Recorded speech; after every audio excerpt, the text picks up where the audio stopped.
we're going to continue talking about racks now. We're going to dive a little bit deeper into these and some interesting things you can do with them. And we're going to talk about we're going to combine all this stuff together into talking about drum racks and instrument racks and stuff like that. So the first thing I want to show you is we're going to go ahead and stop this, and we're going to make a new session. Oops, let's do a new session. And call this one Racks 2.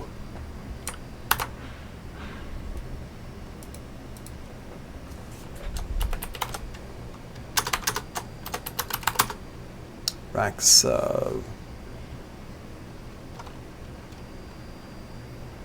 do we call this? Racks 2, like, I can't think of what to call it right now, but we'll just call it Racks 2. Whatever. All right. So now, go in here, I'm going to delete these, and we're going to pull up a drum rack. I'm just going to use drum racks that are already made this time. So I'm just going to drag a drum rack on here, and here's my drum rack.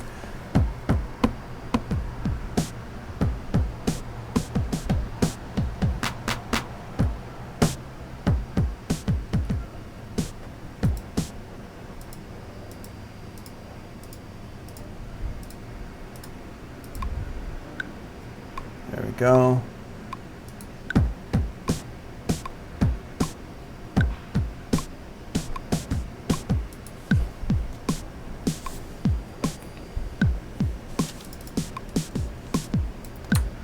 Got these sounds here.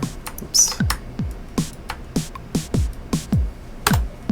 So now I got this here. Now what I'm going to do is let's change that sound up a little bit. So first of all, we're going to take this drum kit and we're going to turn it into an instrument rack.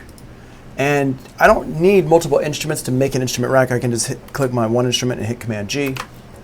And now we've got this instrument rack here. So if I click on these little symbols on the left, I can turn off my macros. I don't need my macros. I can see here's my list of all my instruments that are in my rack. So what I'm going to do is I'm going to put an 808. Let's put a 707 in here. So now here's my 707. I'm going to turn these all down to minus 5, not minus 50, minus 5. There's another one, minus 5.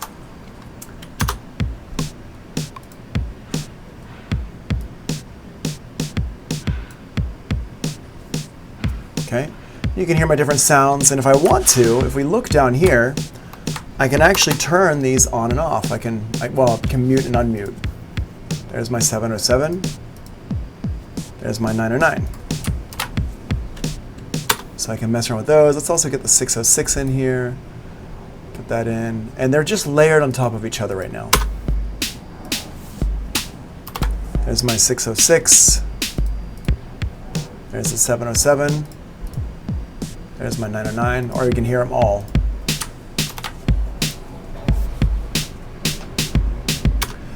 Now, one thing you're going to notice is that they all are playing the same instruments, but they're different samples from that instrument. So they're all playing a kick and a snare, and I chose this to make it really easy to see what's happening or hear what's happening. They're all playing a kick and a snare, and the reason why they're all playing a kick and a snare is because drum kits are generally set up, especially ones that you're getting from other people, they're generally set up with the same core instruments on the same keys, on the same notes on your keyboard. So a C is usually a kick drum, or almost always a kick drum. A D is almost always a snare drum. An E is almost always a hand clap. C sharp or F sharp is a hi-hat. G sharp is another hi-hat. A sharp is usually an open hi-hat. And they always have the same notes on there. It's kind of this like general way to do drum kits and these things that helps us with this stuff. So we got this here, and what we're going to do is let's add one more drum in here. Let's see. Well, let's use this as CR78. Just going to drag that in as well. Now we got that, so we can listen to these. Here's what the CR78 sounds like. So we got all these sounds. I can put these together. Right. I can solo it out. There we go. So you can see how we can do that stuff there. Now, what I want to do is I want to assign this to a knob so I can control the sound as it plays. So what I'm going to do here is I'm going to look at this top section. Up here, these 4 little buttons right here. I've got hide, which is hiding my chain. I've got key, I've got velocity, and I've got chain here. And you can see these allow us to change what we're actually listening to. And we can see I've got little lines that go across here based on what instrument I'm on. So I'm going to use the chain command. And I'm going to use these right here. So I'm going to grab it and I'm going to say, okay, we got 1, 2, 3, 4 of these. Let's divide this up into roughly 4 equal parts. Like that. I'm going to drag this over here. Make it a little bit more even. There we go. Drag this one over like this. And finally this one over here. Like that. And now what I can do is I can use this control right here to move this around. So when it's here, it's going to flow between my different kits.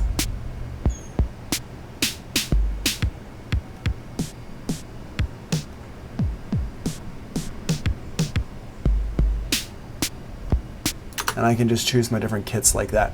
And what's even cooler about this, obviously I'm using the mouse to do this right now, but if I don't want to use the mouse, I can hit Command M and I can attach it to a knob. Well, it's not going to work there. Hold on a second. Let's see.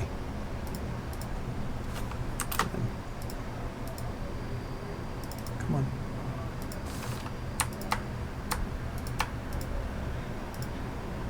There we go.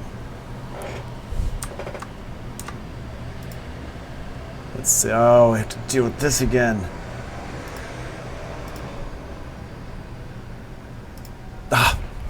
We're back to crashing Ableton Live. I hate you. Let me see if I can assign it to something else. I've got my sub 37 here. It's like a bad joke. I've got my sub 37 here. I can maybe map it to a knob on the sub 37, which is super annoying because it's not really designed for that. But I wanted to show you, show my hand on it as well. But whatever.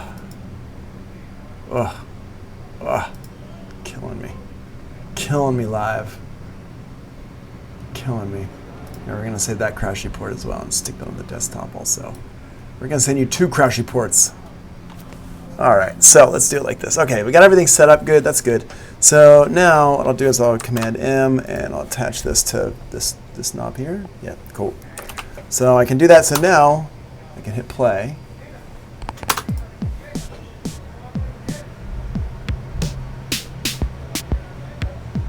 So you can see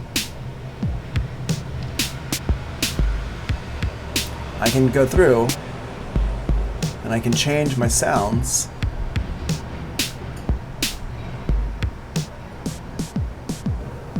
just by turning a knob on my keyboard. You can't see me turning the knob on my keyboard, but that's what my hand is doing off the side of my screen over here. We got that. Nationwide is on your side for my computer. So we can do that. So that's one way to do it. That's pretty cool. We can also assign these to velocities. So I can have it be, like the harder I hit the key, it's going to change the velocity. So let me just show you that right there. So I can say, okay, let's play this note more quietly. Let's do some overlap here and go through. And I can go through the different sounds. Let's actually put this down here. I can move the order of these around. Here, let's do this. Let's put these all back up again.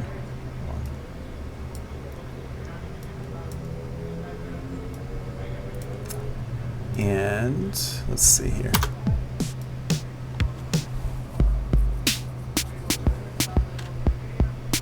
Actually, that's, hold on, I'm just going to make all these all the way across again. So it's playing all of them like that.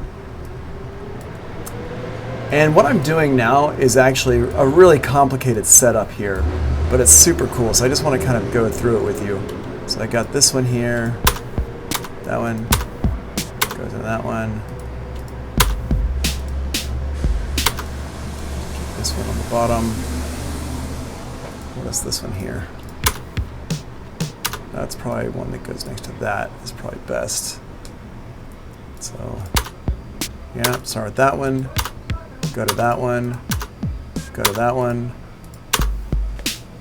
Yeah, go to that one. Okay, cool. So now, as we get louder, it's going to go through each of those ones as I have it, so I can hit it. So I can, as you hit the key harder, it'll change your kit for you.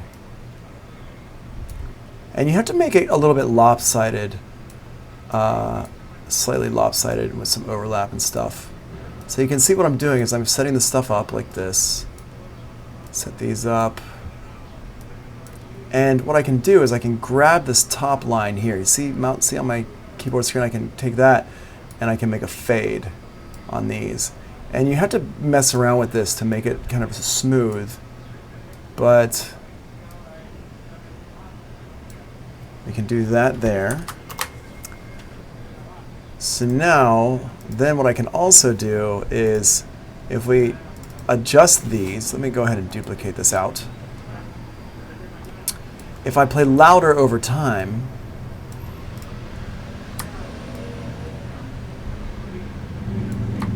it'll go through my different instruments.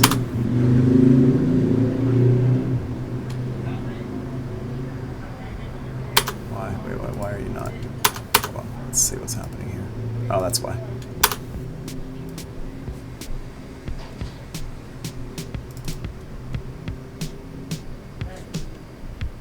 You can hear how it's going through my different instruments.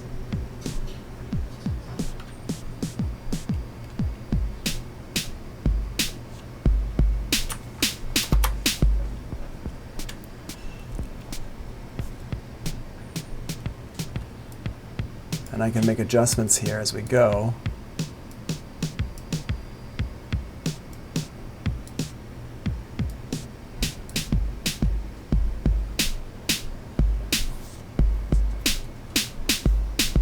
Now the cool thing about that is, as I play this kit harder or softer, if I go over here and play,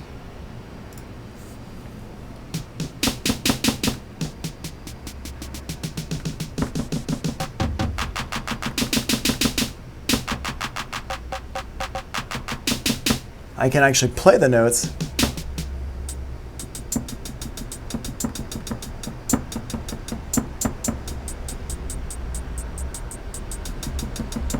and it plays different samples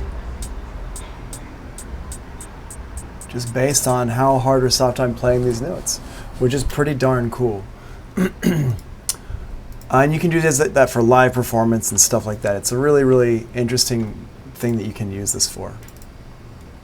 That's how we can set that up. I'm getting the impression that nobody's that excited about it because nobody's saying anything. So I guess I'm just going to move on from that because nobody seems terribly excited about it. So, all right. So that's that. And you can do all sorts of really neat stuff with it. Just one last thing that you can do with it is if I had my hi-hat in here. And, all right. So it is cool. So let's go ahead and throw a hi-hat in here. Let's go and put... I'm going to make a new drum rack here. Drums, drum rack. And what we'll do is this. Actually, let's make an instrument rack, not a drum rack. I'm just going to make an instrument rack here. I'm going to use my sampler instrument like that, and I hit Command G on it, and it makes a rack for me, like here. And what I'll do is I'll put some hi-hats in here. Check this out real quick. And I'll put some short hi-hats. There's a hi-hat there, and we'll drag some hi-hats down here. Wait, what happened? Drag some hi-hats down here, and drag some go. So now I got all these different hi-hats here. And what I'll do is I'll chain them together, setting them one off from each other. So I'll just put like this. And this is actually, well, yeah. I'll do this in a way that requires you to use Suite. I'll show you a way to do it without using Suite. So here's this right here, this velocity.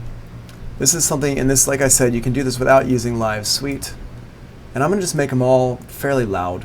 I'm just going to make them all over here at the end of everything, so they're all quite loud.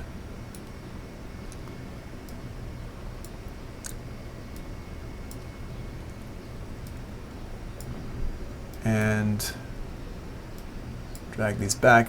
So I'm using my velocity here, and I'm dragging it back. So each velocity has 1 point of velocity here. And next what I'm going to do is I'm going to use a MIDI effect. And MIDI effects are just same as like regular effects, but they affect MIDI stuff. And I'm going to use my velocity here. And we're going to use random, but the range is going to be from 120, what is this one here? 122. So lowest will be 122, like that. And I'll have it randomized between that here, and we'll make sure the low is 122. This should work. Let's see what happens here. If I hit go,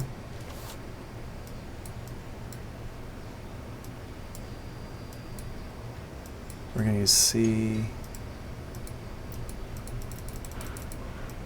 I'll use C3. Okay. And I'll use this here, and I'll make just a bunch of these. And now I'll hit go.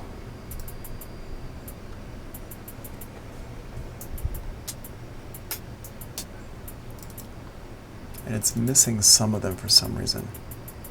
Oh, because it's here.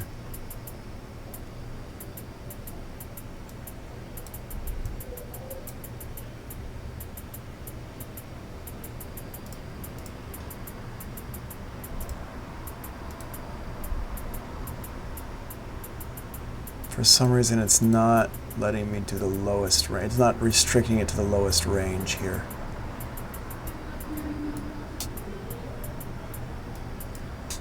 Yeah, this works okay. There might be a better way to do this with velocity. I'm not really sure. I've never done it with velocity before. Oh, we can do it. Oh, like this. There we go. That's what we wanted to do. There we go. All right. So, there we go.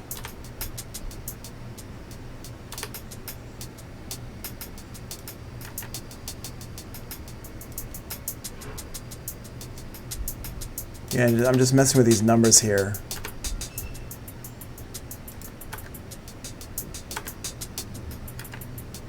There we go.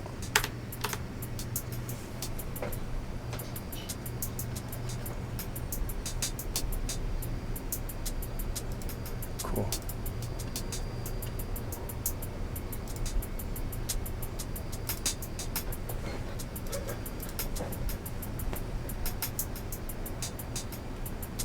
And you want whatever your main number, the main sound you want it to be. You'd have this one be right here. You can set your settings like this, and basically you can hear it's generating hi-hat patterns. It's changing these hi-hats up for me. So now, let's put this up at 120. Put a kick drum in here.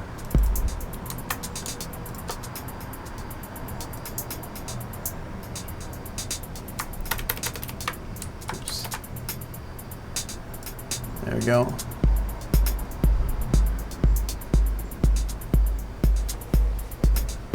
And it's making it completely random.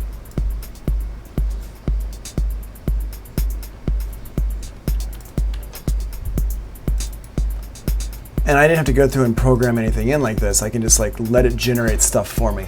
And now we start to get into why Ableton Live is actually super, super cool. And one of the things you can do with Ableton Live that you can't really do very easily with Pro Tools or Logic. We're starting to program in things to generate stuff. We're programming like the instruments and the effects in Live to be generative that we can then go back and mess around with stuff. Hold on, let me get my, there we are. Okay. And like I said, this is not my favorite way to do this. It's okay. There's another way to do it that if you have Live Suite, that's much better. Now, if we like this though, and we're saying, all right,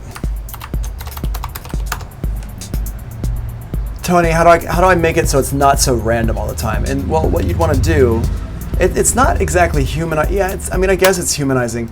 I actually have a big problem with people, with companies calling that humanizing. I don't think it's humanizing because I don't think humans are inherently randomly sloppy. I think we are specifically sloppy. It depends on the human. Like somebody who's like a not a good player is going to be randomly sloppy. They just can't play. But if somebody's a really good player, they spent hours and hours and hours perfecting their style and their rhythm, and they have a way that they play that does have imperfections, but those imperfections tend to go in one direction or another. Like they might constantly be a little bit fast. They might constantly be a little bit slow. So when companies add in random and they call it humanizing, I don't think it's really humanizing. I think it's just making it sound like a poor player. Really, I think a groove or a feel is more human than actual humanizing. But I know what you're saying. But this, I wouldn't really call this one humanizing.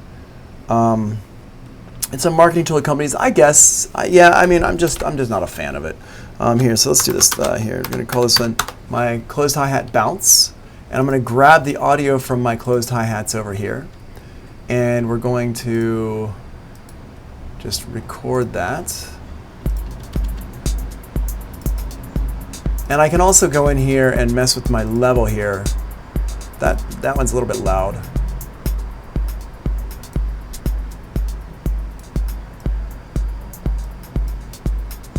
And now we're starting to get some kind of cool stuff in here.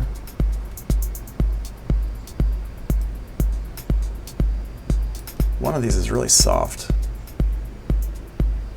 Maybe it's this one now. There we go, I guess.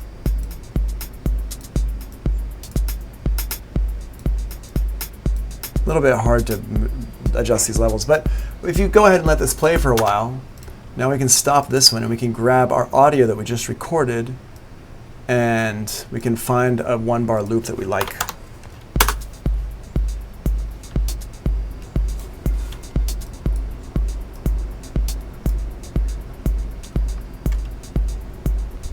And if you wanted to, you could even put this all together over in the other window over here, which is, we didn't really talk about this so much the other day, so why don't we can talk about this a little bit right here. But what I can do is I can put together, here's my kick drum. Here's that. And let's make a little 4-bar loop. And what we can do here is we can grab parts of this. Now remember, what was it? Control, Option Shift? Yeah, it was Option Shift, where I can take this and move it through as it plays here. So I can do this. So let's do, all right, so we got that there. Man, why is that a 3-bar loop? We got a 2-bar loop. I'm just gonna drag this over and hold down Option and Shift and you can scroll through your part there.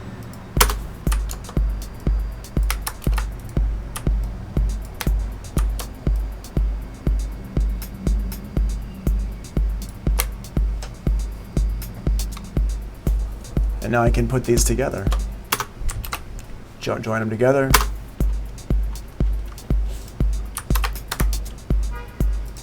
And now I've got a cool little hi-hat loop that I probably would have never played on my own.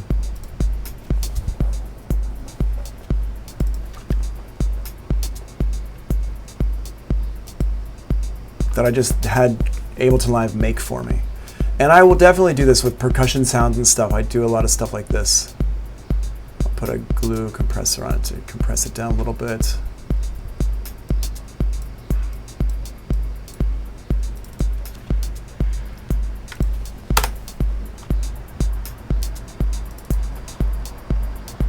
There we go. mean, Blood Money says, you must like house music. You're just figuring that out? I mean, I am a house music DJ in New York. I think I told you that the very first week, right? So. Right, so I got this sound in here. And it helps us just generate stuff. And which is a pretty cool trick that you can use with Ableton Live. But you could apply this to anything. I mean, house music isn't the point. The point is using Live to do the work for you. You're not working harder. Ableton Live is working harder. But in order to do this, you just have to do, you have to learn a few little things about Ableton Live. So that's a way that you can make a generative hi-hat part with just a few hi-hats. And if you want more variety, obviously you add more hi-hats into this. So that's a really cool thing there. And now what I want to do is go in here. I want to show you one more thing with your drum racks. So I'm going to go ahead and get rid of this one here. I've got my drum over here. It's my bass drum.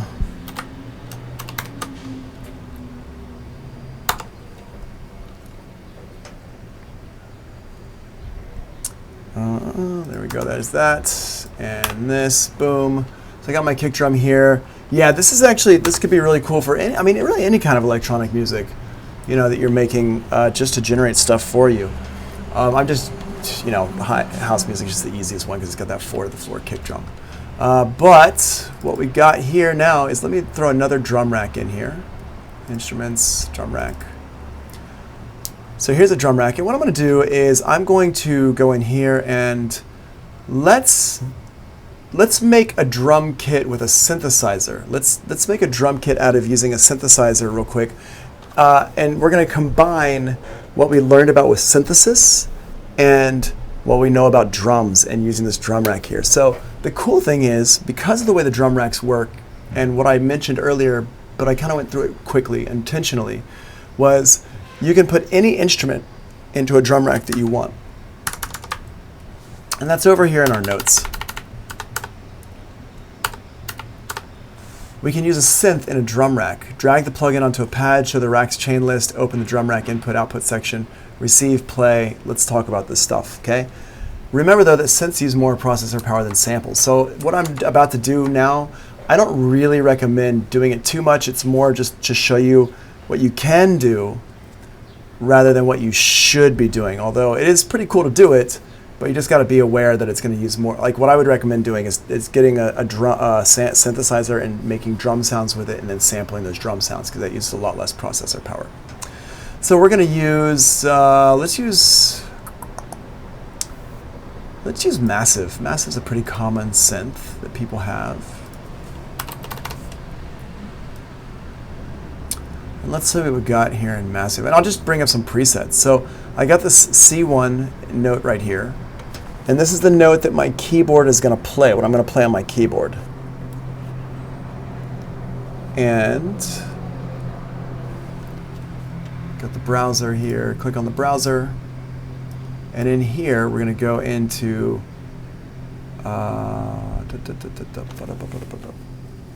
drums. In here, and let's just listen to these different drum sounds. So I'm going to go ahead and let's just put this here, stop this from playing, and let's just, okay, there's a kick drum right there. Let's just,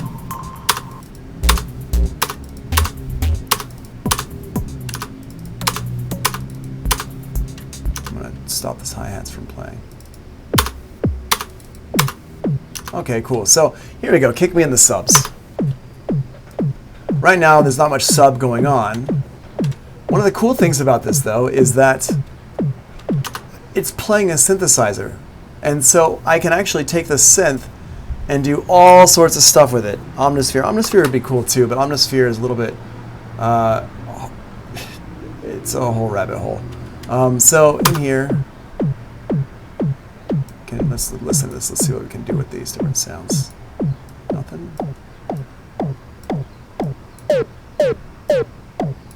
Yeah. Okay. Here, bring it back to its original position. Now what I'm going to do is we can hear that's a little bit too loud. I mean, not too loud, sorry, too high in pitch. So what I'm going to do is I'm going to open up my I/O section down here on the left. My I/O section is here. I don't need all that. Yeah, I do need that. So here's my I/O section. Now we can see the receive note and the play note, receive and play right here. Well, the receive is C1. We don't want to change the receive note. That's going to change what note you're playing on your keyboard. We want it to play a lower pitch note on the synth. So I'm going to take this and put it into, there we go.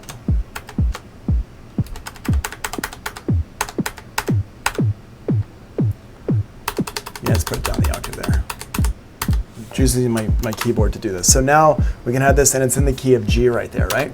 So okay, cool. So we got that sound there, and we're going to call this one synth drum loop. Now let's put another sound in here that would be a snare drum sound. So we're going to use massive again.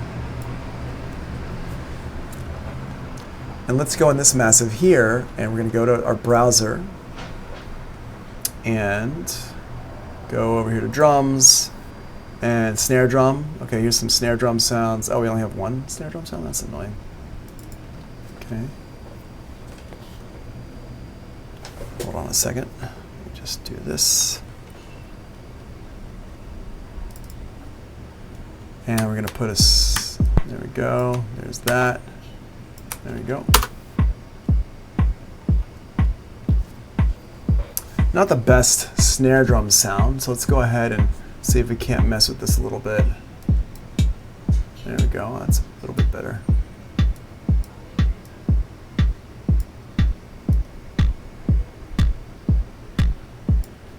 Make it a little bit more of a snare drum sound. It's kind of a goofy snare drum sound, but whatever. Now we're going to go in here and put another massive in here. Drag another one in. And this one can be our hi-hat sound. And this one here, I just dragged it into this. Hold on, I wasn't paying attention. Let me drag it in over here on F sharp. There we go. So there's that, and now, whoa, that's annoying. Hold on a second. Let's change that to a drum sound. Let's go to percussion.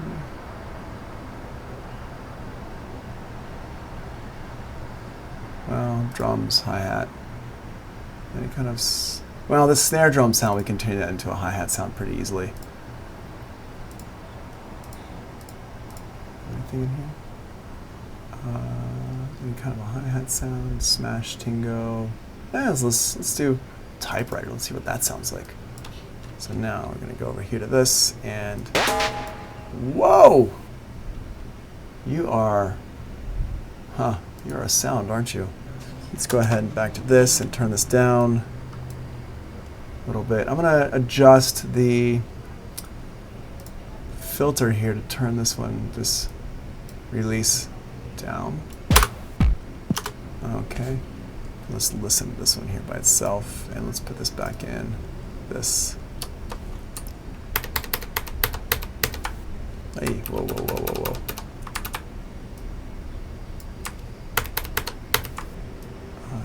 Oh, that's why. Hold on a second. Stop. I'm just going to do that. There we go.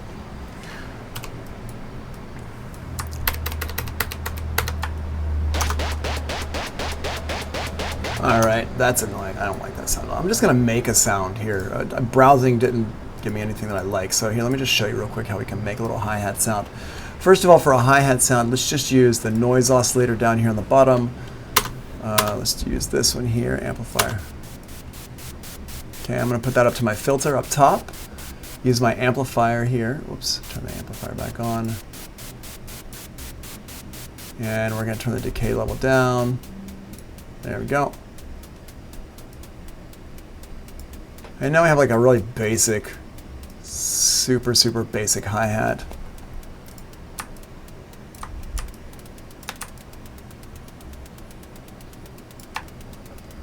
Cool, we got that there. Let's go to global routing, global. And now let's assign, I don't know where my velocity is on here. I never actually mess with, I wouldn't do this normally with this. I would do it with something else, but this is like,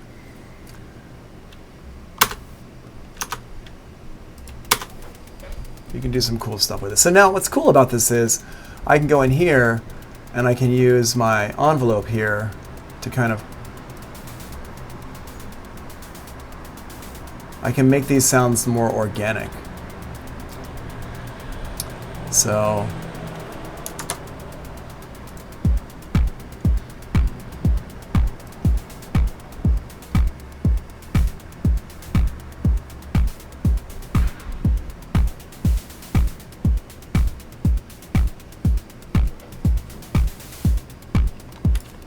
and so you can go ahead and you can mess around with these different sounds. And if you had these on their own different tracks, you could get in here and do all sorts of crazy stuff with it. Because it's a synthesizer generating the sound, it's not a sample, it's not a recording of a sound, it's actually creating the sound as it goes.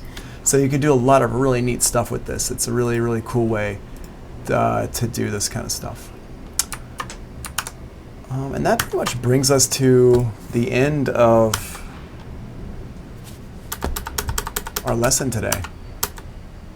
I'll talk about one more thing here, and this is going to be for making a favorites folder. Hold on, let me just go ahead and put this in its own recording.